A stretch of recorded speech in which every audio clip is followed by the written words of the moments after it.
This is not a situation that Dublin's politicians ever wanted to be in, picking up the pieces after their big neighbour, the UK, voted to leave the EU.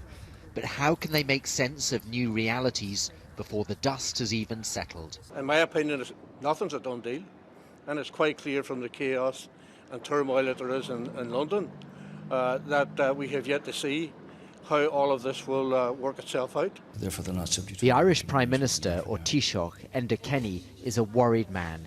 He says trade with the UK is worth more than $1 billion a week. He wants a Brexit deal to cause the absolute minimum of disruption. For us, as an island, the best place is for Britain to still have access to the single market.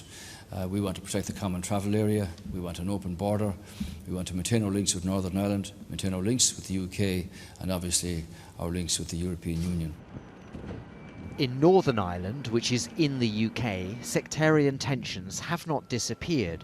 Republican hardliners who want Ireland to be united killed a policeman in this bombing earlier this year. The UK and Ireland have grown closer in recent years, their friendship underpinned by shared EU membership until now.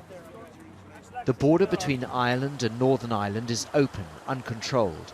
But if Britain really is to take back control of its borders and stop EU migrants from coming in, that could change, again undermining peace. There could be border checks, there could be customs posts reintroduced, and in the past they have been a target for attacks by paramilitary organisations, and that obviously would be bad for the peace process and bad for the country generally.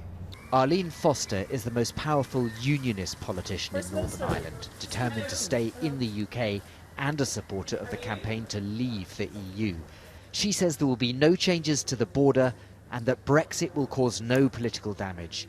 But she was in a minority in this meeting. Far from all the political manoeuvring in Westminster, politicians here in Dublin are having to face up to the consequences of Brexit. Many fear it could undermine Ireland's prosperity, even its security.